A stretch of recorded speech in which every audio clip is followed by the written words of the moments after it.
நான் உங்கள ஒருத்த மாதிரிதான், உங்க குடும்பத்துல ஒருத்த மாதிரிதான், உங்க புள்ள மாதிரிதான், உங்க மகன் மாதிரிதான், உங்க அண்ணன் மாதிரிதான், உங்க தம்பி மாதிரிதான்.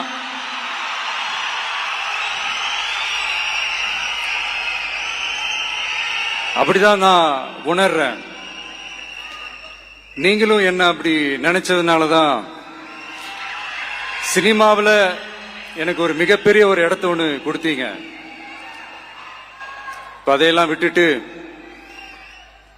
உங்களுக்காக நன்றி கடன் செலுத்துறதுக்காக அரசியலுக்கு வந்த உங்க விஜய, இந்த விஜய, நீ வா விஜய், நாங்களா இருக்கோம், பாத்துக்கிறோம். விஜய் தம்பி நீ வா, நாங்க இருக்கோம். விஜி தம்பி நீ வா, நாங்க இருக்கோம்.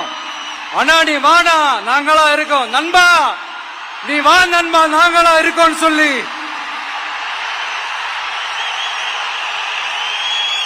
அவ்வளவு அன்பா, அவ்வளவு உறவா என்ன ஏத்துக்கிட்டீங்க.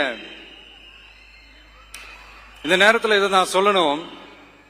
இந்த டிராவல்ல, இந்த ப்ராசஸ்ல எனக்கு எவ்வளவோ கஷ்டங்கள், எனக்கு எவ்வளவோ இந்த அவமானப்படுத்தினதெல்லாம் ஒரு பக்கம் இருந்தாலும், எனக்காக கூட நின்ன உங்களுக்கும் அதே மாதிரி கஷ்டங்கள், அதே மாதிரி அவமானங்கள்,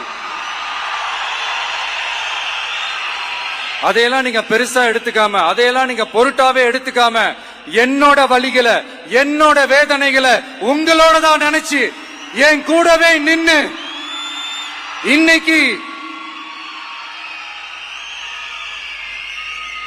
சி ஜோசப் விஜய் எனும் நான்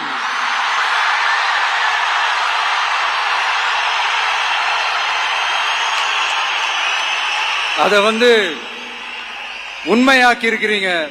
உண்மையிலே எனக்கு என்ன சொல்றதுன்னு எனக்கு தெரியல.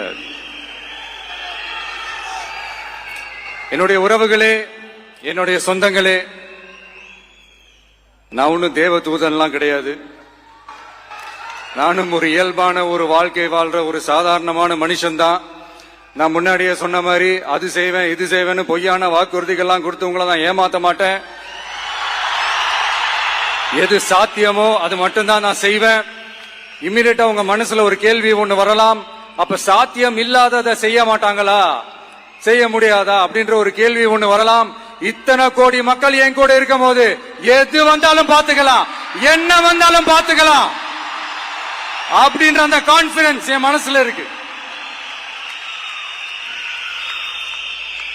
இன்னொரு விஷயமும் நான் இங்க சொல்லணும்.